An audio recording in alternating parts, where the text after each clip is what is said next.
Kalau sampai Fuad bangsat biadab, Fuad cucu Gerwani PKI tidak ditangkap, tidak ditahan, maka jangan salahkan kami umat Islam yang akan bertindak, akan kami lawan, akan kami bantai dia sampai titik darah penghabisan, saudara.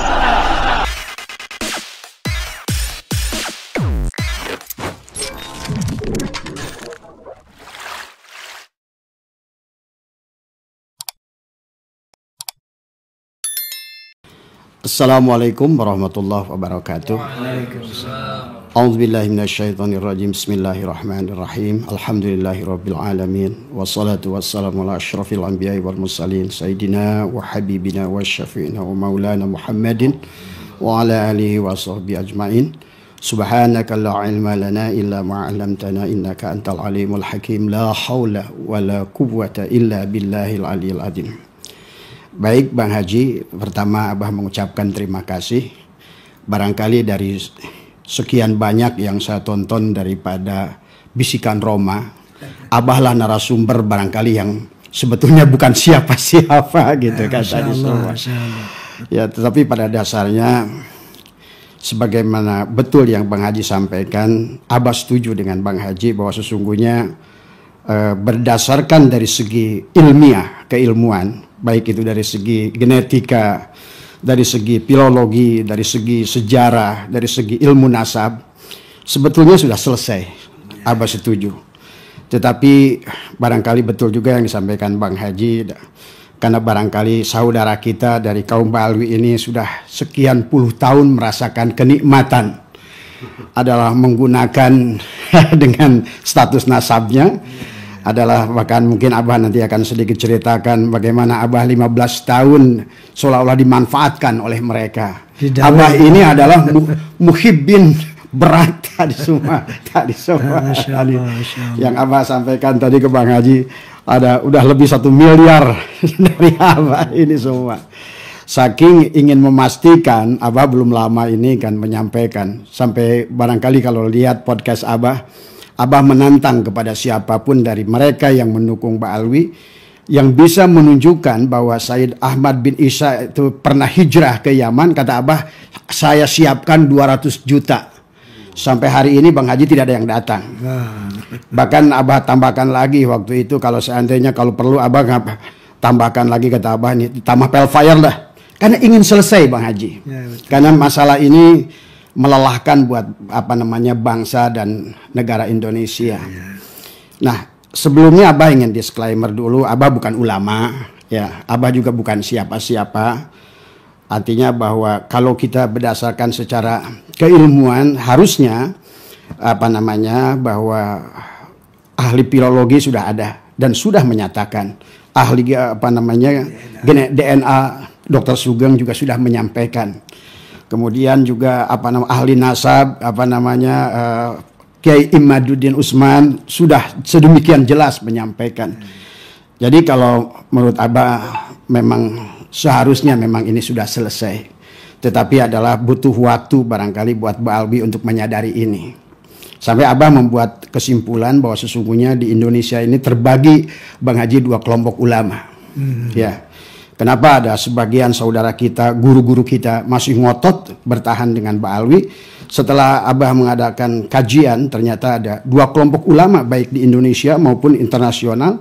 Yang pertama yang berpegang kepada ulama ulumuddin adalah monodisiplin, dan kebanyakan dari mereka itu adalah berpegang kepada fikih abad pertengahan. Jadi selalu tentang haram dan halal gitu.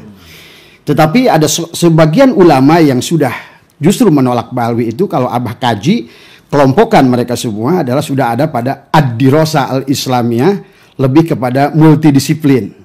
Jadi 2 kelompok ini yang dari ulama ini yang sampai hari ini bisa terasa. Kemudian Abah mendapatkan mandat untuk Jawa Barat, sebagaimana pertanyaan Bang Haji tadi. Alhamdulillah sekarang di Jawa Barat yang sudah terbentuk kepengurusan ini sudah 12 kabupaten. Kita sudah terbentuk 12 kabupaten, dan walaupun begitu kita Abah punya target adalah minimal 20 kabupaten di Jawa Barat. adalah harus perjuangan Wali Songo itu punya struktur yang baik. Tetapi pada dasarnya kembali, apapun yang kita ingin sampaikan adalah bukan dalam rangka untuk menjelekkan siapapun, tetapi yang ingin kita sampaikan adalah fakta adalah untuk memberikan pencerdasan atau adalah pengarahan kepada masyarakat jangan sampai menjadi korban seperti Abah gitu. Nah itu Bang Haji. Ya. Palsu di saya. Dijual 50 juta, begitu saya cek ternyata 500.000. Luar biasa. Ya tentu saja karena memang seperti hari ini Bang Haji, Abah dan seluruh sahabat kita di perjuangan Wali Songo, memang tujuan kita berjuang ini pun adalah yang terutama yang pertama adalah tentu ingin menjunjung adalah marwah kebesaran keagungan baginda Nabi Muhammad SAW. Yang keduanya adalah tentu adalah karena mereka bukan hanya mendawir dan bukan hanya mereka adalah mengisbat nasab kepada baginda Nabi, tetapi juga mereka telah merusak sejarah Bang Haji yang Abah tahu.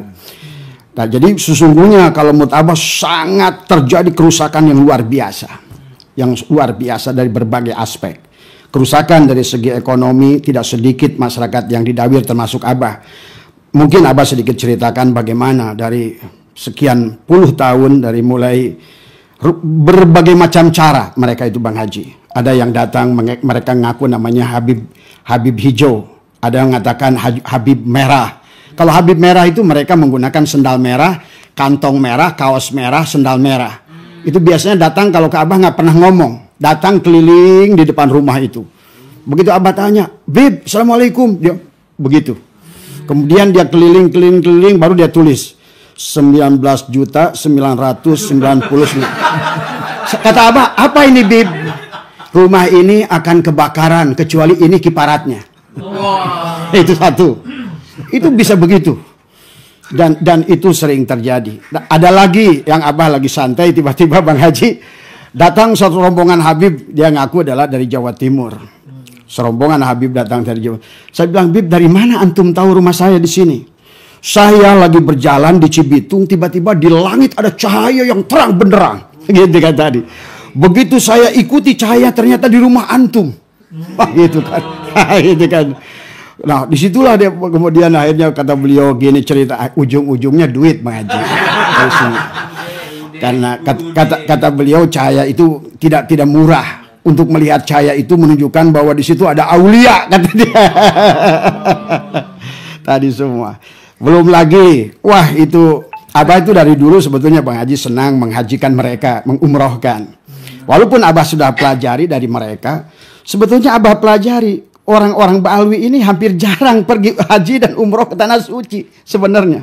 Lebih banyak ke Tarim tadi semua. Lebih banyak ke Tarim. Tapi ada seorang Habib yang menurut Abah baik, karena kalau Abah sih tidak melihat dia itu bagaimanapun, tetapi kepada orang yang baik, akhlaknya baik, siapapun dia tetap Abah hormat kepada dia. Dan itu yang terjadi. Abah berangkatkan umroh ada beberapa Habib. Besoknya Bang Haji subuh itu saya bangun tidur. Biasa saya jam 2 pagi itu 2:30 saya bangun, saya olahraga keluar. Tahu-tahu di halaman rumah saya itu ada kali 30 Habib udah tiduran di lantai. Ternyata waktu saya tanya, ini dari mana antum ini? Saya ada yang bilang dari Bangkalan, ada 5 mobil di luar. Dia loncat pagar ke rumah saya. Tiduran di rumah saya itu. Karena ternyata di kalangan mereka, jadi yang harus kita kenal Bang Haji sebetulnya kenal kayak seperti multi level marketing. Jadi siapa yang bisa merekomendasikan siapa, maka mereka dapat hak 10%. Gitu. Jadi mereka itu misalnya saya udah memberangkatkan seorang umroh misalnya gitu. Kemudian dia akan sebarkan tuh, ada Rijal Hajib nih. Gitu. Kemudian mereka umumkan itu ke semua, maka datanglah. Saya tanya, dari mana kalian? Saya dari Anu. Bagaimana kalian kok bisa masuk? Saya loncat pagar. Nah, itu kan tadi. Akhirnya itulah. Kemudian pernah lagi Bang Haji datang. Saya bangun pagi. Waktu itu saya mau berangkat ke Singapura. Saya mau ngambil first flight. Begitu saya keluar rumah, ternyata ada 4 orang Ba'alwi duduk di jam 3 subuh gitu. Memaksa saya minta uang 15 juta. Katanya dia bilang buat apa? Dia bilang buat renovasi rumah saya. Ini maaf ya, jadi ini bukan untuk menjelekan siapapun, tapi ini insya Allah Karena Allah menyaksikan apa yang kita sampaikan, insya Allah kita bisa bertanggungjawabkan. Barangkali adalah untuk menambah penyadaran kepada masyarakat. Bukan kita tujuannya fitnah, tapi adalah untuk membukakan fakta-fakta apa yang ada. Ya. Maka dan dia ngotot minta kepada Abah 15 juta sampai turun 12 juta sampai 10 juta karena Abah ingin buru-buru ke bandara. Akhirnya Abah kasih 2 juta Bang Haji. Setelah 2 juta pun masih ngotot dia. Sampai dia bilang, Ji, saya doakan biar selamat. Kan Abah jengkel. Bib, kalau bisa doakan jatuh aja pesawatnya sekalian gitu. Sekalian saya ingin bukti doa kamu itu mustajab enggak gitu kan tadi semua. Banyak banget. Jadi selama sekian itu termasuk maaf. Ada dia bawa kaligrafi. Bawa kaligrafi sampai ke rumah. Assalamualaikum, waalaikumsalam gitu kata di semua. Ada kaligrafi. Ini apa? Tolong anak katanya ini 5 juta saja. Wah, yang kayak gini saya bilang 200.000 paling gitu. Ya sudahlah katanya 3 juta nggak apa-apa. Akhirnya saya maghrib itu saya berikan aja 3 juta. Saya kan tinggalkan, saya bilang, Bib, ayo sholat maghrib. Maaf Bang Haji, saya bukan ngejelekan lagi. Saya itu sering Habib itu datang waktu sholat, tapi setiap saya mau ajak sholat nggak pernah mau. Itu anehnya saya itu. Udah tamat mungkin. Ya, tamat. mungkin sudah belajar sholat dari kecil barangkali tadi semua. Kemudian begitu saya tinggalkan, saya kasih duit 3 juta. Begitu saya beres sholat maghrib ke situ, kaligrafinya dibawa, duitnya dibawa. Dan ini ada penyaksian dari istri saya. Saya tidak ada Bang Haji. Dia masuk ke dapur. Umi, ke istri saya itu pengen makan. Istri saya telepon saya sewaktu itu di Surabaya. Pak, ini kenal gak dengan Habib Anu? Katanya gitu. Katanya. Saya bilang gak tahu. Saya bilang tadi. Dia langsung datang ke dapur makan. Maaf ya. Ini adalah sebetulnya maka kenapa Abah berjuang luar biasa. Karena Abah merasakan betapa satu, kalau menurut Abah tidak apa-apa memberi Bang Haji. Ya tidak ada masalah. Tetapi pada saat dikaitkan beliau itu kepada duriat Nabi, yang dikhawatirkan adalah akhirnya mereka itu merusak daripada marwah baginda Nabi itu sendiri.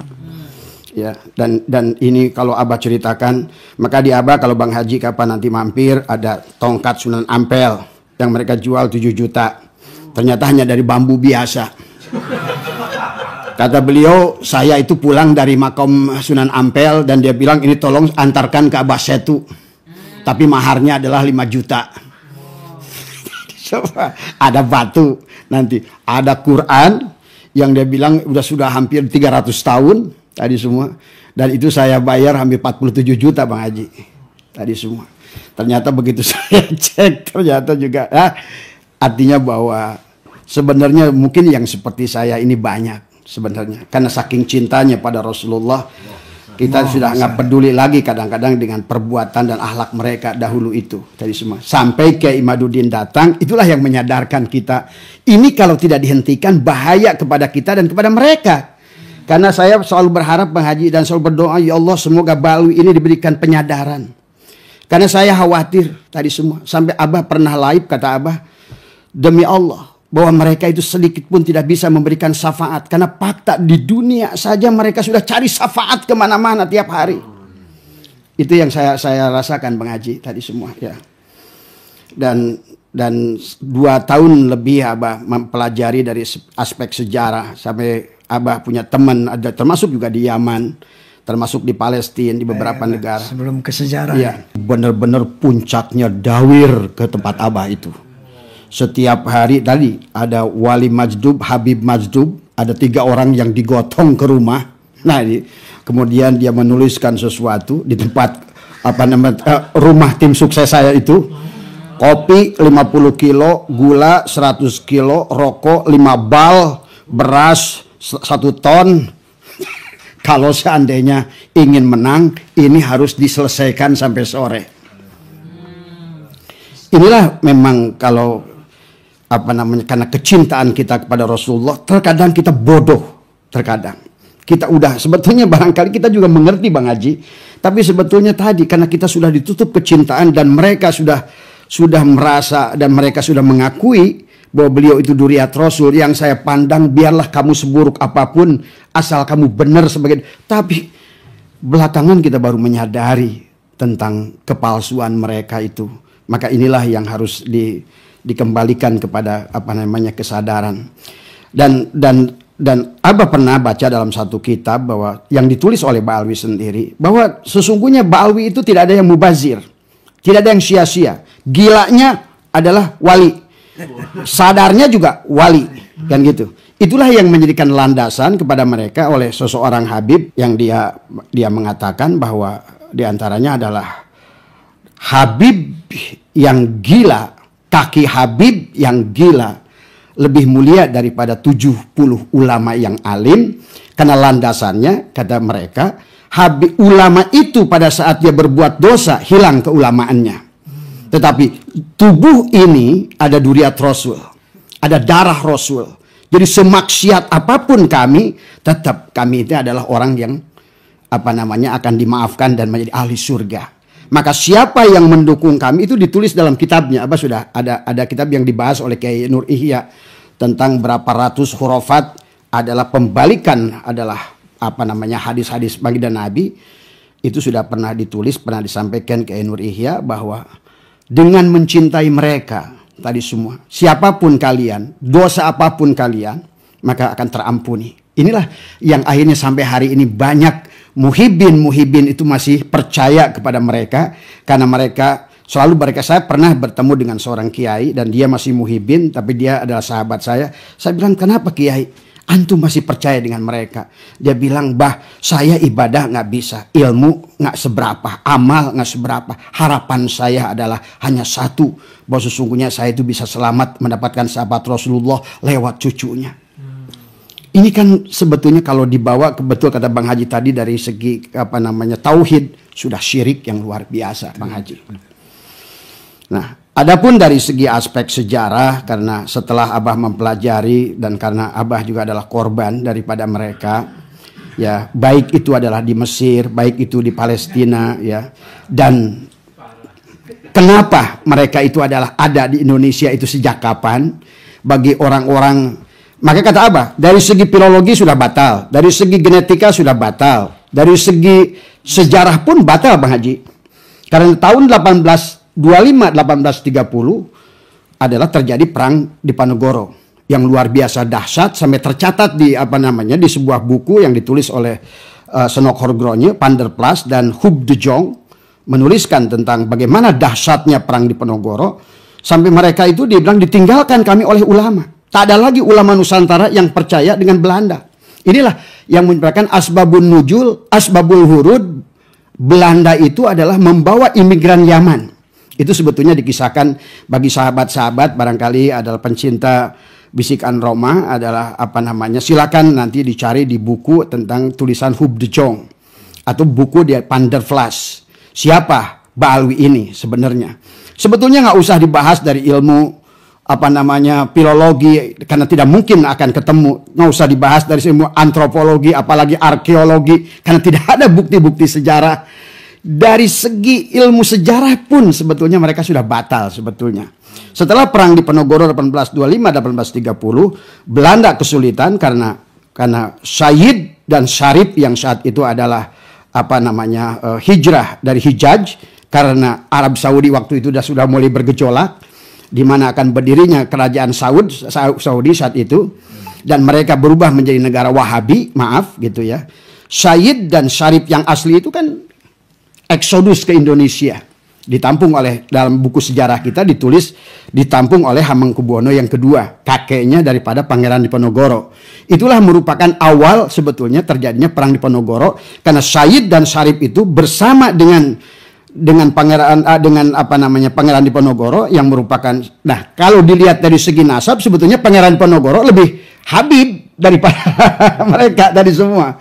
Mereka berjuang dalam perang itu, ya, akhirnya Belanda mengalami kekalahan, bahkan disebutkan 20 juta gulden, bahkan dikisahkan adalah melebihi hasil penjajahan mereka di Nusantara selama 100 tahun, habis dengan perang di Ponorogo itu tadi semua.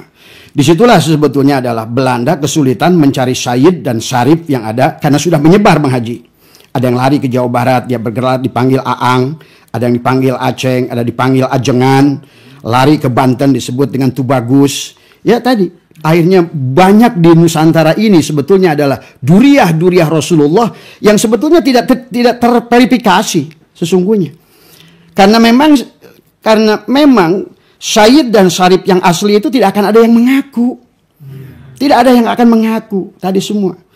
Karena selain mereka juga malu, ya, yang kedua mereka juga menyadari harus menjaga marwah nama besar yang dibawanya, bukan sebaliknya dijadikan modal untuk keuntungan hawa nafsunya. Nah inilah 1886, itulah setelah, dan itu pun dalam sebuah kisah, silakan Bang Haji nanti verifikasi, dalam buku sejarah disebutkan ada seorang Habib, ya, bermaga Alatos. Itulah setelah 1830 itu Belanda kalah, seorang Pangeran Diponegoro atas inisiasi seorang Habib yang bermarga Alatos itu, kemudian mereka mengundang Pangeran Diponegoro, akhirnya ditangkaplah Pangeran Diponegoro tadi semua. Nah itulah ditipu Pangeran Diponegoro itu sebetulnya. Makanya kalau kita lihat perjanjian Rumroyen, Meja Bundar, kan, Linggarjati, sesungguhnya kan banyak tokoh kita yang ditangkap oleh Belanda kan dengan judul perjanjian tadi semua. Demikian Pangeran Diponegoro.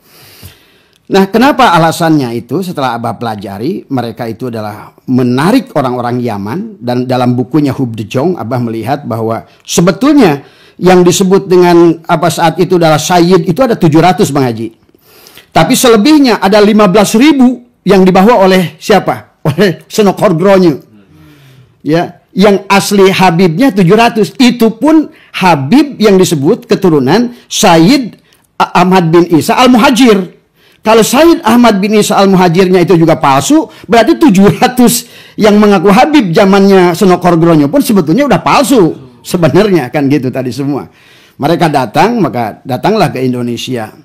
Disinilah sebetulnya mulai awal bahwa Habib-Habib ini adalah sebetulnya digunakan oleh Belanda adalah untuk menarik kembali minat masyarakat Indonesia, karena ulama-ulama kita sudah nggak percaya. Sementara Sayyid dan Syarif yang waktu bersama Pangeran Diponegoro berperang itu sudah menyebar, menghilang di masyarakat, karena mereka sudah tahu message-nya itu mereka menjadikan target dari pembunuhan tadi semua. Ini sebetulnya dari awal, sebetulnya intinya adalah ada satu kelompok yang memang sudah punya tekad dari awal adalah ingin membersihkan daripada duriat-duriat Rasulullah, termasuk dan runtuhnya Turki Ottoman kan. Disitulah sesungguhnya Turki Ottoman turun, maka disitulah Arab Saudi adalah naik ke atas, dibantu oleh siapa? Inggris kan. Nah itulah persoalan yang dimulai. Nah sementara masyarakat Indonesia dikira mereka yang datang dari Yaman itu sama, satu bahasa Arab, kedua tampangnya mirip kayak Sayyid dan Syarif yang sebelumnya. Maka disinilah mulai persoalan, muncullah tokoh yang mungkin kita sudah kenal dengan Habib Utsman bin Yahya. Habib Utsman bin Yahya ini adalah sesungguhnya digunakan oleh Senokor-Gronyo adalah tadi untuk mengkelabui masyarakat. Maka kenapa terjadi geger Banten, geger Cilegon? Karena mereka masyarakat kiai-kiai itu 800 orang mati, meninggal saat itu. Karena masih percaya bahwa Habib Utsman bin Yahya itu adalah Sayyid dan Syarif yang dulu berjuang bersama Pangeran Diponegoro. Maka mereka keluar. Termasuk maaf Abah pernah diskusi dengan keluarganya Kiai Nur Ali Bekasi. Karena beliau pun adalah termasuk dulu ada geger Bekasi dipimpin oleh Kiai Nur Ali tadi semua. Ternyata mereka pun adalah berkumpul karena percaya dengan Habib Utsman bin Yahya tadi semua. Dan inilah sebetulnya yang harusnya dipahami oleh masyarakat Nusantara, dan juga kalau Abah selalu memohon kepada Menteri Agama, kepada MUI, kepada PBNU adalah tolong dipahami tentang sejarah ini, karena ini adalah transparan, bukunya ada, buku Hub de Jongnya ada, buku Panderplasnya ada, buku Senokor-Gronyo ada, silahkan dicari di perpustakaan nasional dan dijual beli dengan bebas. Tapi yang Abah ingin dari mereka itu sadari siapa tokoh Utsman bin Yahya ini.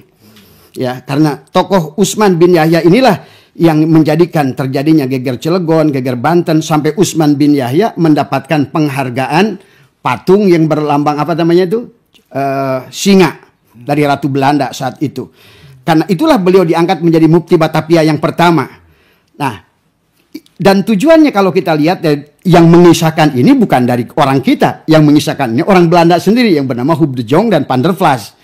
Bahwa tujuan daripada mereka itu adalah sebenarnya adalah kembali supaya masyarakat Indonesia percaya kembali dengan Belanda, kemudian ulama-ulama Nusantara percaya lagi dengan Belanda, maka tapi tanpa disadari oleh mereka, Habib Utsman bin Yahya itu menulis buku adalah Manhajul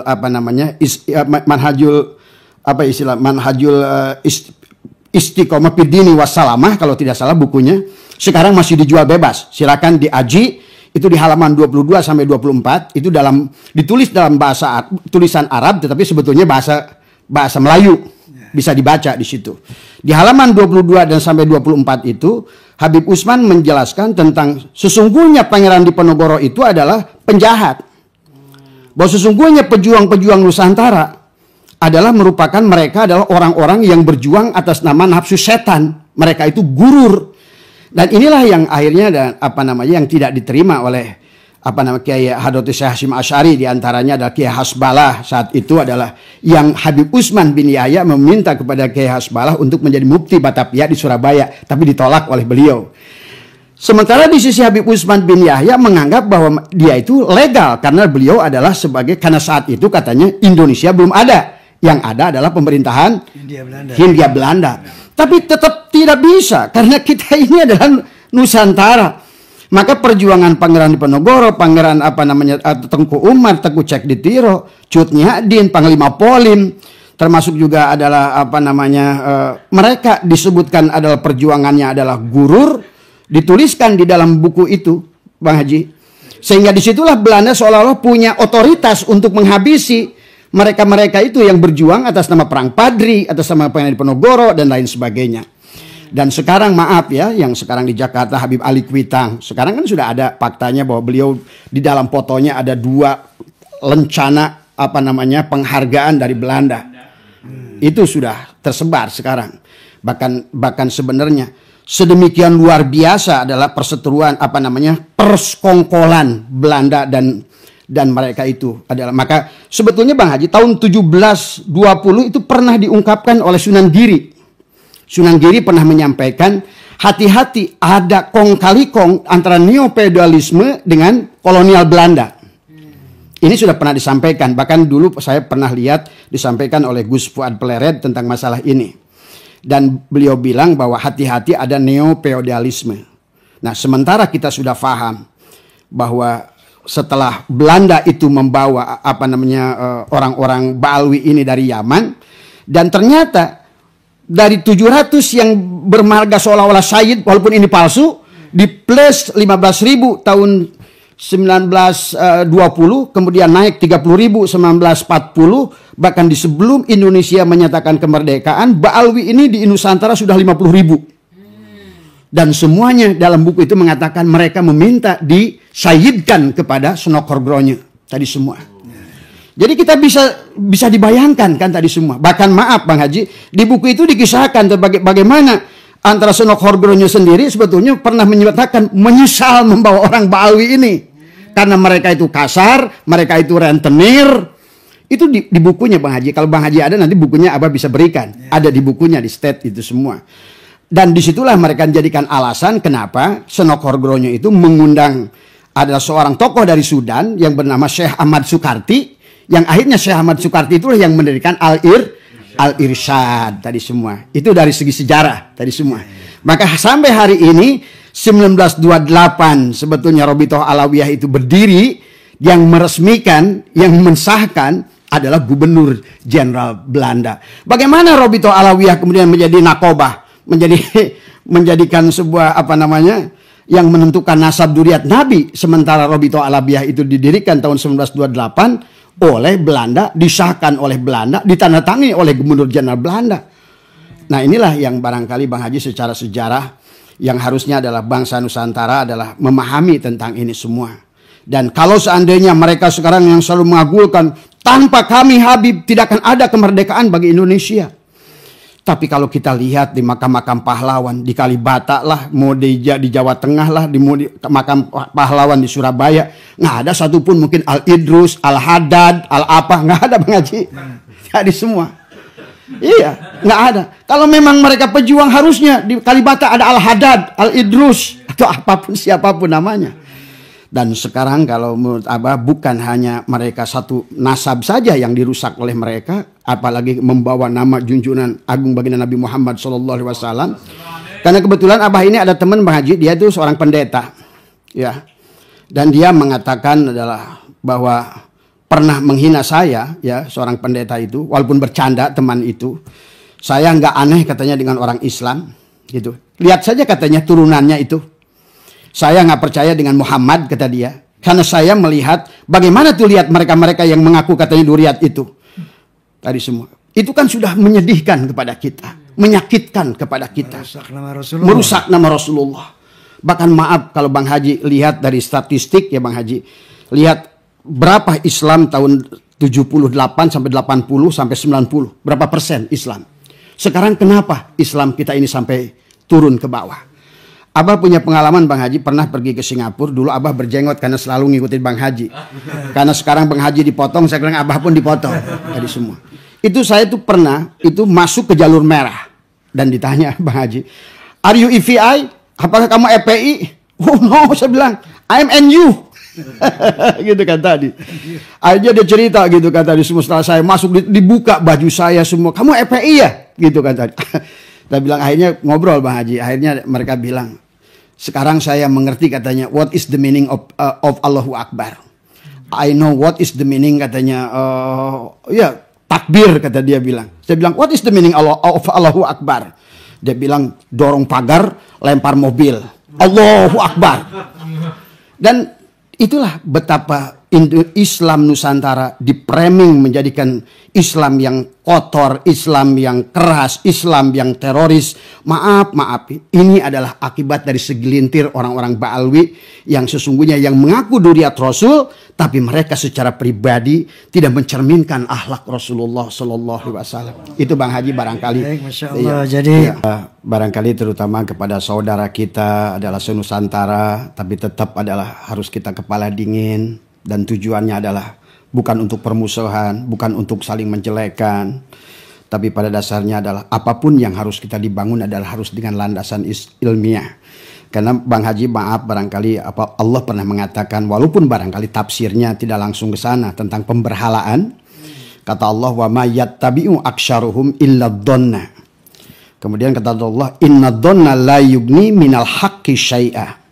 Bahwa sesungguhnya kata Allah banyak manusia dalam berdasarkan sesuatu itu kepada hanya don saja. Dan inilah maka tidak bisa kita hanya berdasarkan hanya kepada syuhrah wal istifadah. Ini adalah zamannya ilmiah.